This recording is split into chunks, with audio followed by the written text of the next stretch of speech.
ಆಕಾಶವಾಣಿ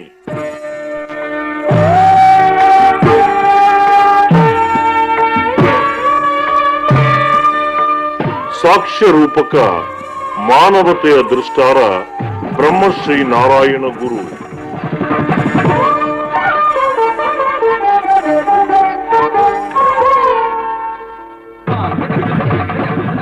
ರಚನೆ ಹಾಗೂ ನಿರ್ಮಾಣ ಮುದ್ದು ಮೂಡುಬೆಳ್ಳೆ.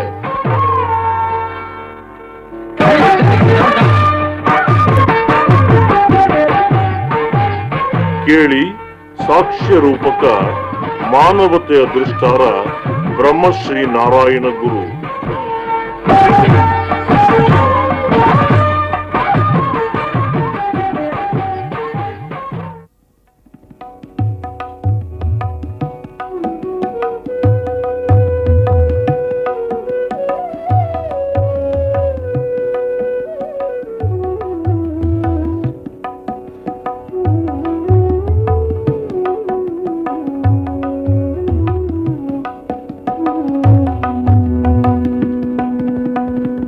ಎಣಿಸಿದ ಮಾತ್ರಕ್ಕೆ ಅಣಿಬುದು ಹೃದಯ ಗುಣನಿಧಿ ನಾರಾಯಣ ಗುರುವರ್ಯ. ಎಣಿಸಿದ ಮಾತ್ರಕ್ಕೆ ತಣಿಬುದು ಹೃದಯ ಗುಣನಿಧಿ ನಾರಾಯಣ ಗುರುವರ್ಯ.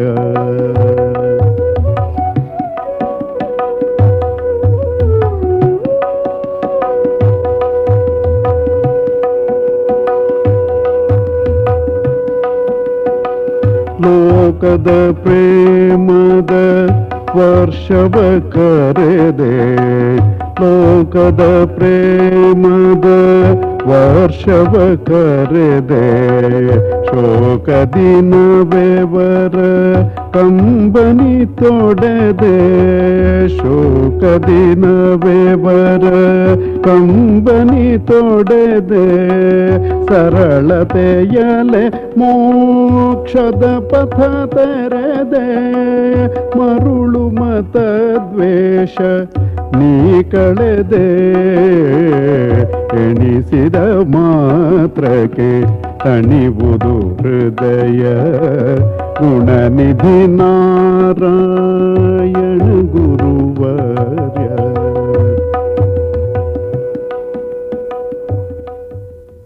ರಾಷ್ಟ್ರಪಿತ ಮಹಾತ್ಮ ಗಾಂಧಿಯವರು ಕೇರಳಕ್ಕೆ ಭೇಟಿಯಿತ್ತ ಸಂದರ್ಭದಲ್ಲಿ ಸುಂದರವಾದ ಕೇರಳವನ್ನು ಸಂದರ್ಶಿಸುವ ಈ ಸದವಕಾಶದೊಂದಿಗೆ ಈ ಪುಣ್ಯ ಪುರುಷ ಗುರುವನ್ನು ಸಂಧಿಸುವ ಸೌಭಾಗ್ಯ ದೊರಕಿದುದು ನನ್ನ ಪುಣ್ಯ ವಿಶೇಷ ಎಂದು ನುಡಿದಿದ್ದರು.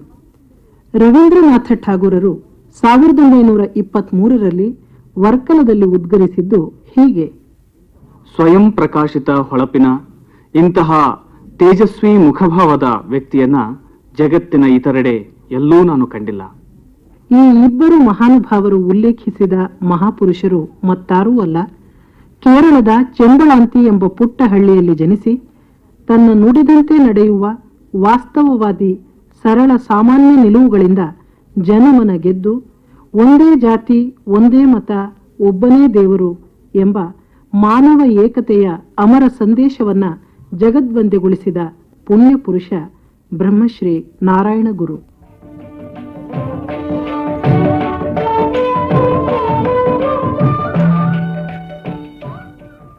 ಭಾರತದ ಪವಿತ್ರ ಭೂಮಿಯನ್ನು ರತ್ನಗರ್ಭೆ ಎಂದು ವಿದ್ವಾಂಸರು ವಿವೇಚಿಸಿದ್ದಾರೆ.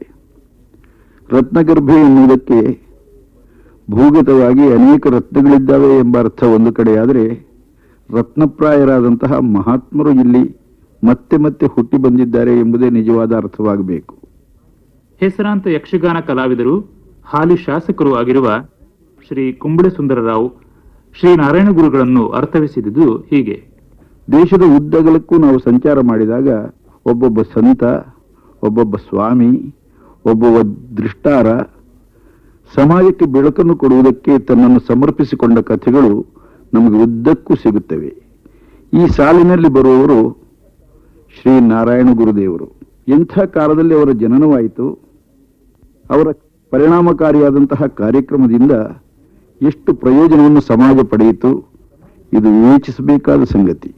ಸಮಾಜದಲ್ಲಿ ಮೇಲು ಕೀಳು, ಸ್ಪೃಶ್ಯ ಮತ್ತು ಅಸ್ಪೃಶ್ಯ ಈ ಭಾವನೆ ಬಲವಾಗಿ ಬೇರೂರಿದ ಕಾಲದಲ್ಲಿ ಕೇರಳದ ಮಣ್ಣಿನಲ್ಲಿ ಅವರು ಉದ್ದಕ್ಕೂ ಸಂಚರಿಸಿದರು.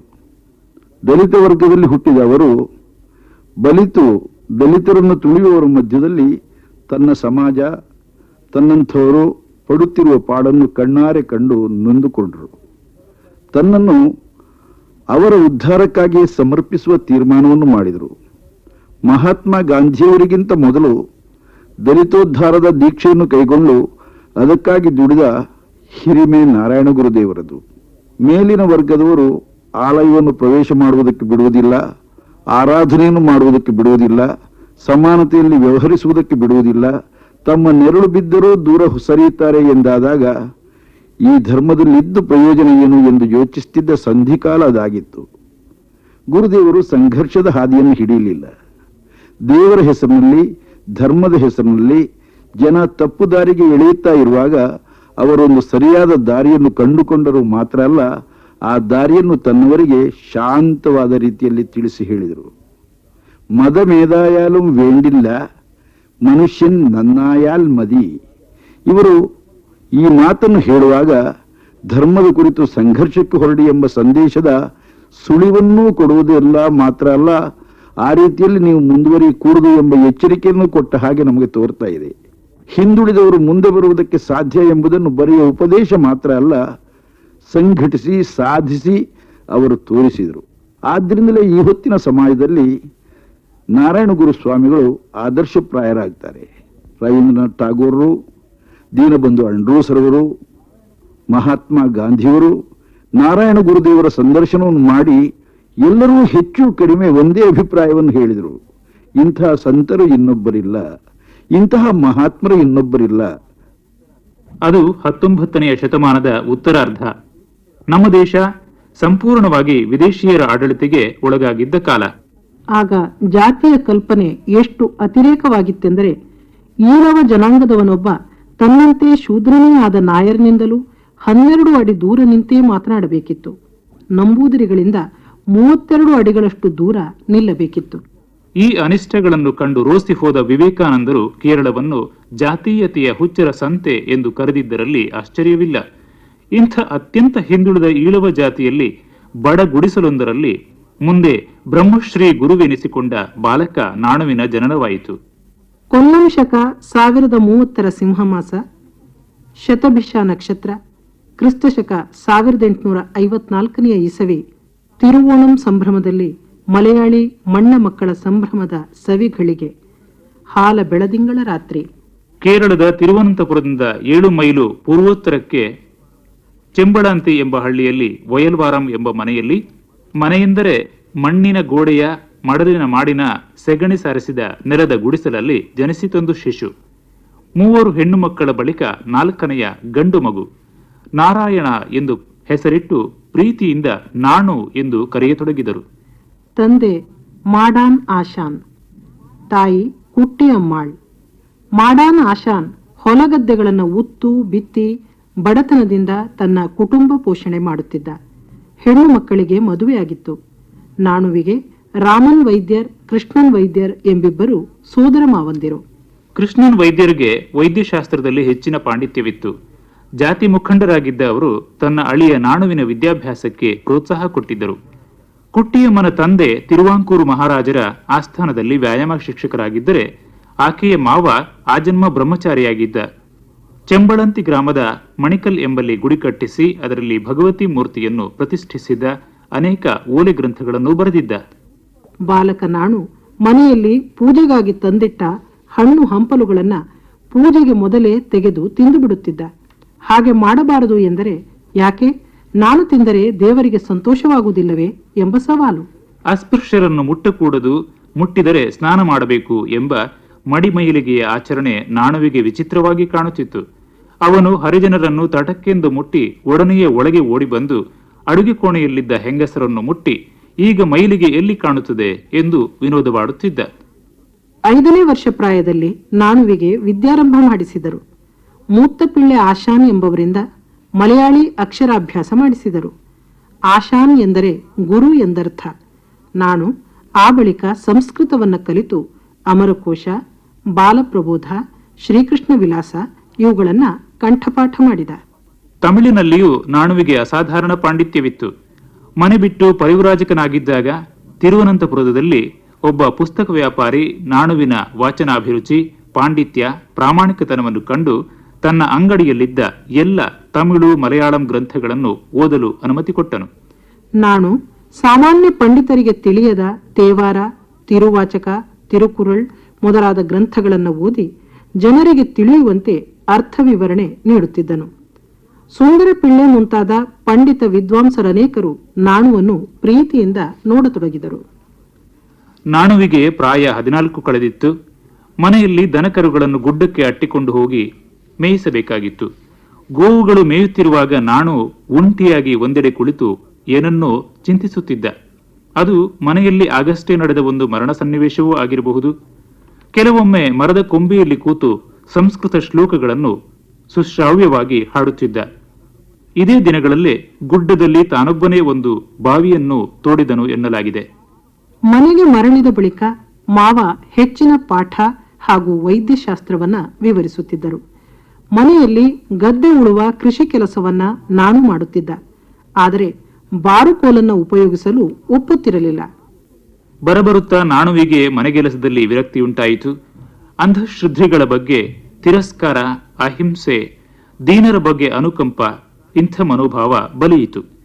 ಪ್ರಾರ್ಥನೆ, ಹಣೆಗೆ ವಿಭೂತಿ ಧರಿಸಿ ಜಪ, ಕ್ಷೇತ್ರ ದರ್ಶನಗಳಂತಹ ಆಸಕ್ತಿಗಳು ಹೆಚ್ಚಾದವು. ಒಮ್ಮೆ ನಾರಾಯಣನಿಗೆ ಸಿಡುಬು ರೋಗ ತಗಲಿತು. ಆಗ ಆತ ಇದ್ದಕ್ಕಿದ್ದಂತೆ ಮನೆಯಿಂದ ಮಾಯವಾದ. ಒಂಟಿಯಾಗಿದ್ದು 18 ದಿನ ಧ್ಯಾನಮಗ್ನನಾದ ನಾರಾಯಣ ಬೇರೆ ಯಾವ ಚಿಕಿತ್ಸೆಯೂ ಇಲ್ಲದೆ ರೋಗಮುಕ್ತನಾಗಿ ಮನೆಗೆ ಬಂದ. ಎಲ್ಲರಿಗೂ ಆಶ್ಚರ್ಯ. ಇವನು ಸಾಮಾನ್ಯ ವ್ಯಕ್ತಿಯಾಗಿ ಮಾಯವಾಗಲು ಬಂದವನಲ್ಲ ಎಂದು ಮಾವಂದಿರಿಗೆ ಅರ್ಥವಾಗಿ ಹೋಯಿತು. ಮುಂದೆ 1876ರಲ್ಲಿ ದೂರದ ಕರುನಾಗಪಳ್ಳಿ ಆಸನ್ ಎಂಬುವರಲ್ಲಿ ಗುರುಕುಲ ಪದ್ಧತಿಯಲ್ಲಿ ಕಲಿತ. ಬಳಿಕ ಕೆಲಕಾಲ ಕಡಕ್ಕಾವೂರು ಹಾಗೂ ಅಂಚುತೆಂಗು ಎಂಬ ಸ್ಥಳಗಳಲ್ಲಿ ನಾಣು ಚಿಕ್ಕ ಮಕ್ಕಳಿಗಾಗಿ ಶಾಲೆ ತೆರೆದು ಪಾಠ ಹೇಳಿಕೊಡತೊಡಗಿ ನಾಣು ಚಟ್ಟಾಂಬಿ, ನಾಣು ಆಶಾನ್ ಆದ. ಬಿಡುವೇಳೆಯಲ್ಲಿ ಶಿವಧ್ಯಾನ ಮಾಡಿದ. ಇಷ್ಟದೇವತಾ ಎನ್ನುವ ತನ್ನ ಮೊದಲ ಗ್ರಂಥವನ್ನು ಇಲ್ಲಿಯೇ ರಚಿಸಿದ. ಸಂಸಾರ ಸೆಳೆತದಿಂದ ದೂರವಿದ್ದು ಸದಾ ಅಧ್ಯಾತ್ಮದಲ್ಲಿ ಮುಳುಗಿರುವ ಈ ತರುಣನ ಅಸಹಜ ವರ್ತನೆಯಿಂದ ಗಾಬರಿಗೊಂಡ ಹಿರಿಯರು ಮದುವೆಯ ಯತ್ನವನ್ನೂ ಮಾಡಿದರು.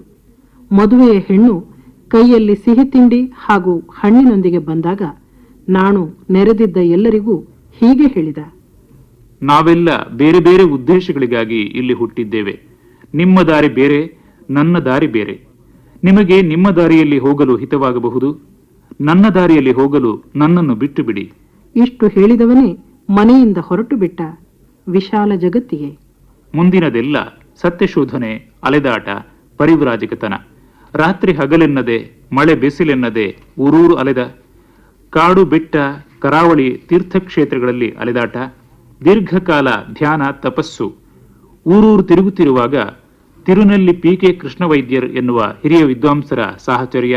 ಅವರ ಮೂಲಕ ತಾಯಿಕ್ಕಾಡ್ ಅಯ್ಯಾವ್ ಎಂಬ ತಮಿಳು ವಿದ್ವಾಂಸರಿಂದ ಯೋಗ ಶಿಕ್ಷಣ. ಬಳಿಕ ಕನ್ಯಾಕುಮಾರಿಗೆ ಸಮೀಪ ದಟ್ಟಾರಣ್ಯದ ಮರುತ್ವಾಮಲೆ ಎಂಬಲ್ಲಿನ ಪಿಳ್ಳತಡಂ ಎಂಬ ಗುಹೆಯಲ್ಲಿ ದೀರ್ಘಕಾಲ ಧ್ಯಾನ, ತಪಸ್ಸು. ಹುಲಿಚಿರತೆಗಳ ಒಡನಾಟ. ಕೆಲ ಕಾಲಾನಂತರ ನಾನು ಸ್ವಾಮಿ ಮರತ್ವಾಮಲ ಬೆಟ್ಟದ ಗುಹೆಯನ್ನು ತೊರೆದು ಹೊರಬಂದರು. ಜನರ ನಡುವೆಯೇ ವಾಸಿಸತೊಡಗಿದರು, ಯಾವುದಕ್ಕೂ ಅಂಟಿಕೊಳ್ಳದೆ. ಮುಖದಲ್ಲಿ ಮಿನುಗುತ್ತಿದ್ದ ದಿವ್ಯ ಪ್ರಕಾಶ, ಕರುಣೆಯ ಜೇನು ಸೂಸುವ ಕಣ್ಣುಗಳು, ತಮ್ಮ ಸಂಕಷ್ಟ ನಿವೇದಿಸಲು ಬಂದವರಿಗೆ ಅಭಯದ ಅಮೃತ ಸಿಂಚನ. ಶ್ರೀ ನಾರಾಯಣ ಗುರುಗಳು ಜನಮನದ ಮಾತಾದರು. ಗುರುಗಳ ಈ ಗುಣ ಜನಸಾಮಾನ್ಯರನ್ನ ತಂಡ ತಂಡವಾಗಿ ಅವರೆಡೆಗೆ ಸೆಳೆಯತೊಡಗಿತು. ಕ್ರೈಸ್ತರು, ಮುಸಲ್ಮಾನರು, ನಾಯರ್ ಹಾಗೂ ಚೆನ್ನಾರರು ಎನ್ನುವ ಈ ತಮಿಳ ಕೆಳಜಾತಿಯವರು ನಾರಾಯಣ ಗುರುಗಳಲ್ಲಿ ಗೌರವ, ವಿಶ್ವಾಸ ತೋರತೊಡಗಿದರು. ಈಳವರಲ್ಲಿ ಡಾಕ್ಟರ್ ಪಲ್ಪು ಎನ್ನುವವರು ಗುರುಗಳನ್ನ ತಮ್ಮಲ್ಲಿಗೆ ಆಮಂತ್ರಿಸಿ ಸತ್ಕರಿಸಿದರು. ಕುರಾನಿನ ಬಗೆಗಿನ ನಾಣುವಿನ ವ್ಯಾಖ್ಯಾನಗಳನ್ನ ದಕ್ಷಿಣ ತಿರುವಾಂಕೂರಿನ ಖ್ಯಾತ ಮುಸ್ಲಿಂ ವಿದ್ವಾಂಸರು ಒಪ್ಪಿ ತಲೆದೂಗುತ್ತಿದ್ದರು. ಕ್ರೈಸ್ತರಿಗೂ ನಾಣುಸ್ವಾಮಿ ಎಂದರೆ ಎಲ್ಲೆಲ್ಲದ ಆದರ. ಸ್ವಾಮಿಯಿಂದ ಪ್ರತಿಷ್ಠಾಪಿಸಲ್ಪಟ್ಟ ಅರವಿಪುರ ದೇವಾಲಯದ ನವಿಲಿನ ಮೂರ್ತಿ ಮರಿಯನ್ ಚಟ್ಟಾಂಬೆ ಎನ್ನುವ ಕ್ರೈಸ್ತರವರ ಕೊಡುಗೆ. ಈ ಅಲೆಮಾರಿ ಬದುಕಿನ ಬಳಿಕ ಜನ ಅವರನ್ನ ಕಂಡದ್ದು ನೇಯೂರ್ ನದಿ ತಟದ ಅತ್ಯಂತ ಮೋಹಕ ತಾಣ ಅರವಿಪುರದಲ್ಲಿ. ಅಲ್ಲಿಯೇ ನೆಲೆನಿಲ್ಲ ಬಯಸಿದ ಸ್ವಾಮಿಗಳು ಅಲ್ಲೊಂದು ದೇವಾಲಯ ನಿರ್ಮಾಣಕ್ಕೆ ಸಂಕಲ್ಪ ಮಾಡಿದರು. ಶಿವಪೂಜೆಯು ಕೇವಲ ಮೇಲ್ವರ್ಗದ ಜನರ ಹಕ್ಕು ಎಂದು ತಿಳಿದಿದ್ದ ಆ ಕಾಲದಲ್ಲಿ ಕೆಳವರ್ಗದ ಜನರಿಗೆ ದೇವಾಲಯದೊಳಗೆ ಪ್ರವೇಶ ನಿಷಿದ್ಧವಾಗಿದ್ದ ಸಂದರ್ಭದಲ್ಲಿ ಹಿಂದುಳಿದವರಿಗಾಗಿಯೇ 1898ರಲ್ಲಿ ಶಿವರಾತ್ರಿಯಂದು ಅರವಿಪುರಂನಲ್ಲಿ ದೇವಾಲಯವನ್ನು ಸ್ಥಾಪಿಸಿ ಜಾತಿ ಮತ ಸ್ಪೃಶ್ಯ ಅಸ್ಪೃಶ್ಯ ಭೇದವಿಲ್ಲದೆ ಎಲ್ಲರಿಗೂ ಸಾತ್ವಿಕ ರೀತಿಯ ಪೂಜೆಗೆ ಮುಕ್ತ ಪ್ರವೇಶಾವಕಾಶವನ್ನ ಕಲ್ಪಿಸಿದರು. ಮುಂದೆ ಕೇರಳ, ತಮಿಳುನಾಡು, ಶ್ರೀಲಂಕಾ ಹಾಗೂ ಕರ್ನಾಟಕ ಇಲ್ಲೆಲ್ಲ 30ಕ್ಕೂ ಹೆಚ್ಚು ದೇವಾಲಯಗಳನ್ನು ಸ್ಥಾಪಿಸಿದರು. ಸಮೀಪದಲ್ಲಿ ವಿದ್ಯಾಮಂದಿರಗಳು, ತಾಂತ್ರಿಕ ಶಿಕ್ಷಣ ಸಂಸ್ಥೆಗಳು, ಪುಸ್ತಕ ಭಂಡಾರಗಳು ಸ್ಥಾಪಿಸಲ್ಪಟ್ಟವು.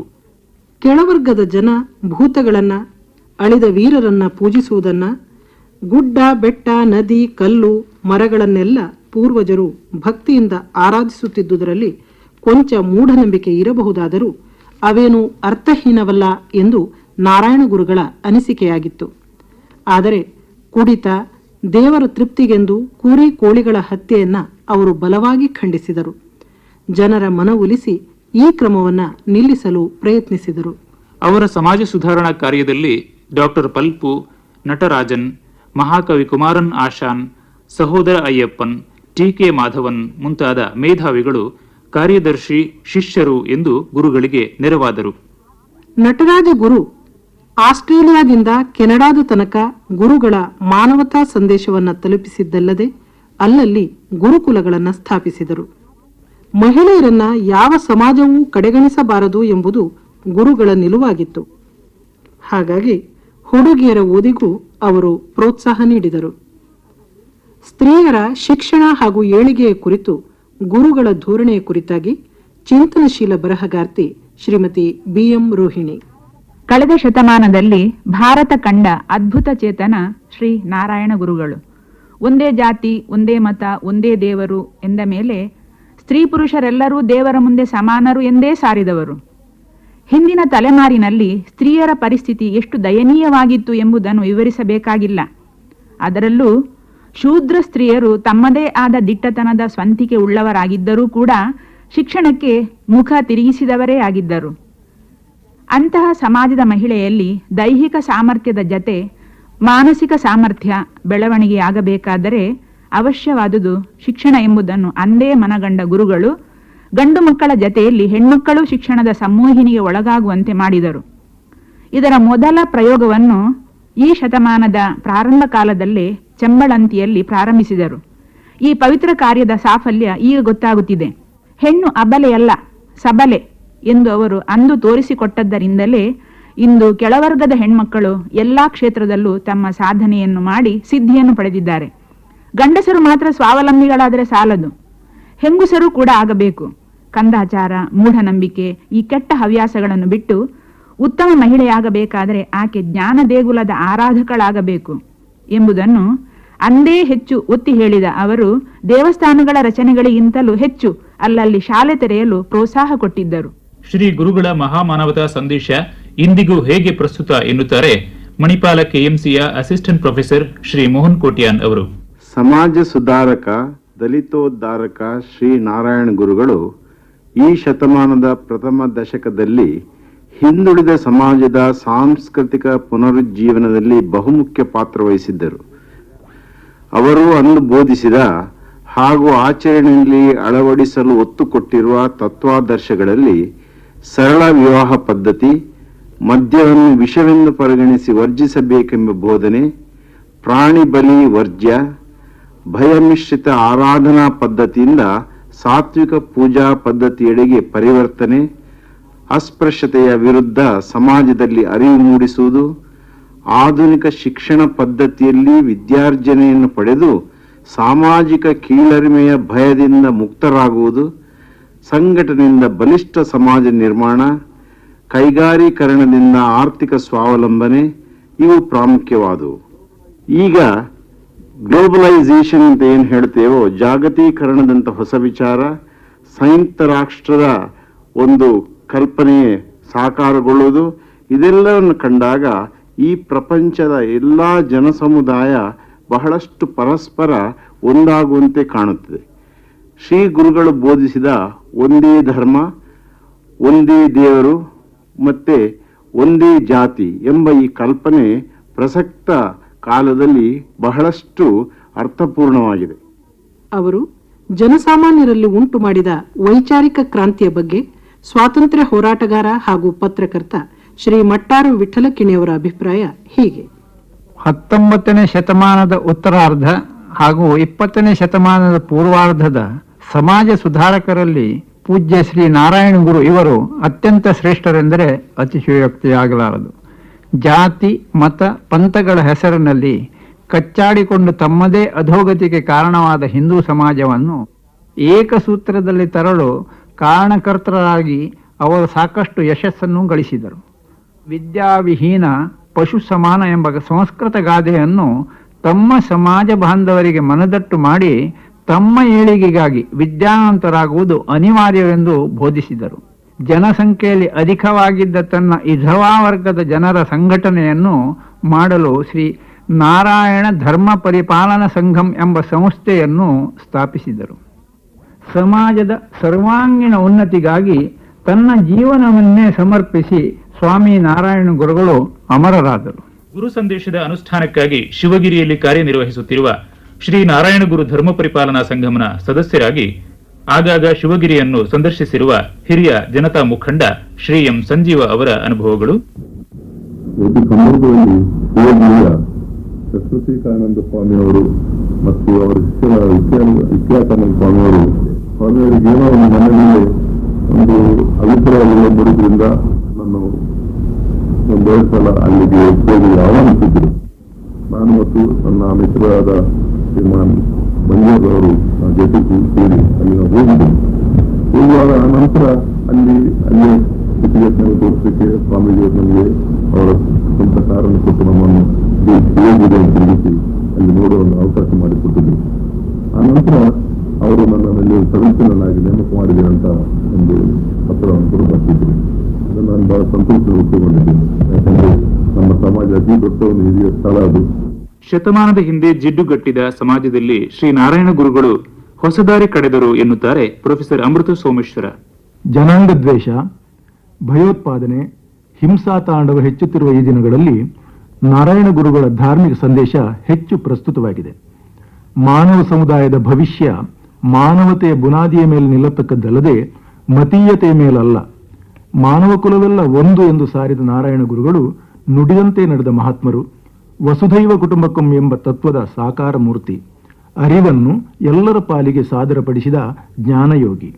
ಸಾಮಾನ್ಯ ಸಮಾಜದಲ್ಲಿ ಹುಟ್ಟಿ ಬಂದ ನಾರಾಯಣ ಗುರುಗಳು ತಮ್ಮ ಅಪಾರ ಸಾಧನೆ, ತಪಸ್ಸು, ಆಧ್ಯಾತ್ಮಿಕ ವರ್ಚಸ್ಸು, ಸಮಾಜ ಸುಧಾರಣೆ, ಮಾನವತಾ ಪ್ರೇಮ, ಉನ್ನತ ಜೀವನ ದರ್ಶನಗಳಿಂದ ಆಚಾರ್ಯ ಪುರುಷರಾದರು. ಆತ್ಮಜ್ಞಾನ, ಪ್ರತಿಭೆ, ಕ್ರಾಂತದರ್ಶಿತ್ವ, ಧರ್ಮ ವ್ಯಾಖ್ಯಾನ, ದಾರ್ಶನಿಕತೆ, ಧಾರ್ಮಿಕ ಸಾಹಿತ್ಯ ಸೃಷ್ಟಿ ಇತ್ಯಾದಿಗಳಲ್ಲಿ ಆಚಾರ್ಯತ್ರಯರೇ ಮೊದಲಾದ ವಿಭೂತಿ ಪುರುಷರಿಗೆ ಯಾವ ವಿಧದಲ್ಲೂ ಕಡಿಮೆ ಇಲ್ಲದ ನಾರಾಯಣ ಗುರುಗಳನ್ನು ಬ್ರಹ್ಮಶ್ರೀ ಎಂಬ ಉಪಾಧಿಯಿಂದ ಗೌರವಿಸಿದ್ದೇನು ಅಸಹಜವಲ್ಲ. ಈ ಶತಮಾನದ ಆದಿಯಲ್ಲಿ ಹಿಂದುಳಿದವರ ಸಾಮಾಜಿಕ ಧಾರ್ಮಿಕ ಜಾಗೃತಿಗಾಗಿ ಶ್ರೀ ನಾರಾಯಣ ಗುರುಗಳನ್ನು ಮಂಗಳೂರಿಗೂ ಬರಮಾಡಿಸಿಕೊಳ್ಳಲಾಯಿತು. 1908ರಿಂದ 1912ರ ಅವಧಿಯಲ್ಲಿ 3 ಬಾರಿ ಇಲ್ಲಿಗೆ ಆಗಮಿಸಿದ್ದ ಅವರ ದಿವ್ಯ ಹಸ್ತದಿಂದಲೇ ತಾರೀಖು 21/2/1912ರಂದು ಕುದ್ರೋಳಿಯ ಶ್ರೀ ಗೋಕರ್ಣನಾಥ ಕ್ಷೇತ್ರದ ಪ್ರತಿಷ್ಠಾಪನಾ ಕಾರ್ಯ ನೆರವೇರಿತು.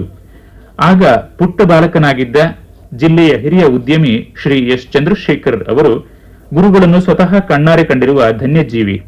ಮುಂದೆ ಗುರುಗಳ ಶಿಷ್ಯರಾದ ಶ್ರೀ ಗುರುಪ್ರಸಾದರೊಂದಿಗೆ ಸಂಘಟನೆ ಜಾಗೃತಿಗಾಗಿ ಜಿಲ್ಲೆಯಾದ್ಯಂತ ಪಾದಯಾತ್ರೆಯಲ್ಲಿ ಪಾಲ್ಗೊಂಡವರಲ್ಲಿ ಒಬ್ಬರು. ಶ್ರೀ ಎಸ್ ಚಂದ್ರಶೇಖರ್ ಅವರು ನೆನಪುಗಳನ್ನು ಹೀಗೆ ಮೆಲುಕು ಹಾಕುತ್ತಾರೆ. ನಾರಾಯಣ ಗುರುಗಳ ವಿಷಯದಲ್ಲಿ ಎಲ್ಲಿಯೂ ಕಾಮೆಂಟ್ರಿ ಯಾವುದೂ ಇಲ್ಲ. ಯಾಕೆಂತ ಹೇಳಿದ್ರೆ ನಾವು ದೊಡ್ಡ ಮಹಾತ್ಮ, ನಾವು ಇದು ಕಣ್ಣಾರೆ ನೋಡಿದ್ದು. ಬಾವಿಯ ನೀರನ್ನು, ಉಪ್ಪು ನೀರನ್ನು ಸಿಹಿ ನೀರು ಮಾಡಿದ ಅವರು ಹಾಗಾದ್ರೆ ಅವ್ರಿಗೆ ಎಷ್ಟು ಎಷ್ಟು ಇದು ದೊಡ್ಡ ವ್ಯಕ್ತಿ ಆಗ್ಬೇಕು. ನೀವು ನೋಡಿರುವಾಗ ನಾರಾಯಣ ಗುರುಗಳು ನಾನು ನೋಡಿದ್ದೇನೆ. ನಾನು ಕಲಿಯುವಾಗ ಸಣ್ಣ 11, 12, 13, 14, 15 ವರ್ಷದ ಒಳಗೆ ಅಷ್ಟರವರೆಗೆ ನೋಡಿದ್ದೇನೆ ನಾನು. ಅವರು ನಾನು ಪ್ರತಿಷ್ಠೆ ಮಾಡ್ತೇನೆ ಅಂತ ಒಳಗೆ ಹೋದವರು ಹೊರಗೆ ಬರಲಿಲ್ಲ. ಇದು ಹಾಗೆ ಮತ್ತೊಂದು ಕಡೆಯಿಂದ ನೋಡಿದ್ರೆ ಇವರು ಒಂದು ವಾಲಗದಲ್ಲಿ ಒಂದು ಜನರನ್ನೆಲ್ಲ ಕೂಡಿಸಿಕೊಂಡು ದೇವಸ್ಥಾನಕ್ಕೆ ಬರ್ತಾರೆ. ಈ ಜನರು ಹೊರಗಿದ್ದಾರೆ, ಅವರನ್ನು ಕರೆದುಕೊಂಡು ಬರಲಿಕ್ಕೆ ನಾನು ಹೋದದ್ದು. ನಾನೆಲ್ಲ ನಿಮ್ಮ ವಿಷಯವನ್ನೆಲ್ಲ ಇಲ್ಲಿ ನೋಡಿದ್ದೇನೆ. ಆ ನೋಡಿದ ಪ್ರಕಾರ ನನಗೆ ಇವರನ್ನು ಸಹ ಕರಿಬೇಕು. ಇವರನ್ನು ನೀವು ಕರೀಲಿಲ್ಲ, ಆದ್ರಿಂದ ಅವರು ಬರಲಿಲ್ಲ. ಈಗ ಅವರನ್ನು ಕರೆದುಕೊಂಡು ಬಂದದ್ದು ನಾನು. ಏನು ಯಾಕೆ ಇದೆಲ್ಲ ಎಲ್ಲಿದೆ ನಿಮಗೆ? ಅದು ನಮಗೆ ಇಲ್ಲ. ಅಲ್ಲಿ ಒಬ್ಬರು ಎಲ್ಲ ಕೆಲಸಗಳಾಯ್ತು, ವಾದ್ಯ ಅದು ಇದು ಎಲ್ಲ ಸಿಕ್ಕಿತು ನಮಗೆ. ಮಾಡಿಕೊಂಡು ನಾವು ಬಂದೆವು. ಹಾಗಾದ್ರೆ ಇದು ದೊಡ್ಡ ಮಹಾತ್ಮ ಎಂಬುದಕ್ಕೆ ಒಂದು ಸಾಕ್ಷಿ ಸಿಕ್ಕಿತಲ್ಲ. 1928ರಲ್ಲಿ ಸಮಾಧಿ ಹೊಂದಿದ ಶ್ರೀ ಗುರುಗಳು ತನ್ನ ಜೀವಿತದ 72 ವರ್ಷಗಳ ಅವಧಿಯಲ್ಲಿ ಜನಸಾಮಾನ್ಯರ ಬದುಕಿಗೆ ಚೈತನ್ಯದ ಚಾಲನೆ ನೀಡಿ ಹೊಸ ದಿಕ್ಕು, ಹೊಸ ಬೆಳಕು ತೋರಿದರು. ಮೇಲ್ವರ್ಗದ ಜನರೊಂದಿಗೆ ಅವರು ಸಂಘರ್ಷಕ್ಕೆ ಇಳಿಯಲಿಲ್ಲ. ನಾನು ಯಾವುದೇ ಜಾತಿಗೂ ವರ್ಗಕ್ಕೂ ಸೀಮಿತನಾದವನಲ್ಲ ಎಂದು ಗುರುಗಳು ಉದ್ಗರಿಸುತ್ತಿದ್ದರು. ಈ ಸಂದರ್ಭದಲ್ಲಿ ಅವರ ಜೀವನ ಸಂದೇಶಗಳನ್ನು ಸ್ಮರಿಸಿಕೊಂಡು ಹೆಚ್ಚು ಅರ್ಥಪೂರ್ಣವಾಗಿ ಸ್ವೀಕರಿಸುವಲ್ಲಿ ಮನುಕುಲದ ಶ್ರೇಯಸ್ಸಿದೆ. ವರ್ಗಗಳ ಮಧ್ಯೆ, ಜಾತಿಗಳ ಮಧ್ಯೆ, ಧರ್ಮಗಳ ಮಧ್ಯೆ, ದೇಶಗಳ ಮಧ್ಯೆ, ಭಾಷೆಗಳ ಮಧ್ಯೆ, ಮನುಷ್ಯರ ಮಧ್ಯೆ ಸಲ್ಲದ ಗೋಡೆಗಳನ್ನು ನಿರ್ಮಿಸಿ ಪರಸ್ಪರ ಕಚ್ಚಾಡುತ್ತಾ ಮನುಕುಲದ ಶಾಂತಿ ಕಲಕಿರುವ ಪ್ರಸಕ್ತ ಜಗತ್ತಿನಲ್ಲಿ ಜಾತ್ಯತೀತ, ಶಾಂತಿ, ಸಮಾನತೆ, ವಿಶ್ವ ಭ್ರಾತೃತ್ವದ ಸಮಾಜ ನಿರ್ಮಾಣಕ್ಕೆ ಬ್ರಹ್ಮಶ್ರೀ ನಾರಾಯಣ ಗುರುಗಳು ಸಾರಿದ ಧರ್ಮ ಯಾವುದಾದರೇನಂತೆ ಮನುಷ್ಯ ಒಳ್ಳೆಯವನಾದರೆ ಸಾಕು ಎಂಬ ಮಾನವ ಏಕತೆಯ ಅಮರ ಸಂದೇಶ ಅತ್ಯಂತ ಪ್ರಸ್ತುತವಲ್ಲವೇ? ಪ್ರೀತಿಯ ಪ್ರತಿಯಾಗೀತೆ ದೂಷಿತ ಹೃದಯವ ಪರಿವರ್ತಿಸಿದೆ, ದೂಷಿತ ಹೃದಯವ ಪರಿವರ್ತಿಸಿದೆ. ಜನಕೋಟಿಯನು ಉದ್ಧರಿಸಲು ಬಂದೆ, ಮನುಜ ಕುಲಭೂತಾನುಂದೆ ಎಂದೆ, ಮನುಜ ಕುಲಭೂತಾನುಂದೆ ಇಲ್ದೆ. ಎಣಿಸಿದ ಮಾತ್ರಕ್ಕೆ ತಣಿವುದು ಹೃದಯ, ಗುಣನಿಧಿ ನಾರಾಯಣ ಗುರುವರ್ಯ, ಗುಣನಿಧಿ ನಾರಾಯಣ ಗುರುವರ್ಯ, ಗುಣನಿಧಿ ನಾರಾಯಣ ಗುರುವರ್ಯ. ಮಾನವತೆಯ ದೃಷ್ಟಾರ ಶ್ರೀ ನಾರಾಯಣ ಗುರು ಅವರ ಜೀವನ ಸಂದೇಶಗಳ ಕುರಿತಾದ ಸಾಕ್ಷ್ಯ ರೂಪಕ ಕೇಳಿದಿರಿ. ಶ್ರೀ ಅಮೃತ ಸೋಮೇಶ್ವರ ಅವರು ರಚಿಸಿರುವ ಲಾಂಛನ ಗೀತೆಯನ್ನು ಹಾಡಿದವರು ಶ್ರೀ ಎಂ ಶ್ರೀನಾಥ ಮರಾಠೆ. ವಾದ್ಯ ಸಹಕಾರ ಶ್ರೀ ಎ ರಫೀಕ್ ಖಾನ್ ತಬ್ಲಾ, ಶ್ರೀ ಪಿ ಬಾಲಕೃಷ್ಣ ತಂತ್ರಿ ಕೊಳಲು. ನಿರೂಪಣೆಯಲ್ಲಿ ನೆರವು ಶ್ರೀಮತಿ ಶಕುಂತಲಾ ಆರ್ ಕಿಣಿ, ಶಂಕರ್ ಎಸ್ ಭಟ್ ಹಾಗೂ ಡಾಕ್ಟರ್ ಬಿ ಎಂ ಶರಭೇಂದ್ರ ಸ್ವಾಮಿ. ರಚಿಸಿ ನಿರೂಪಿಸಿ ಪ್ರಸ್ತುತಪಡಿಸಿದವರು ಮುದ್ದು ಮೂಡುಬೆಳ್ಳೆ.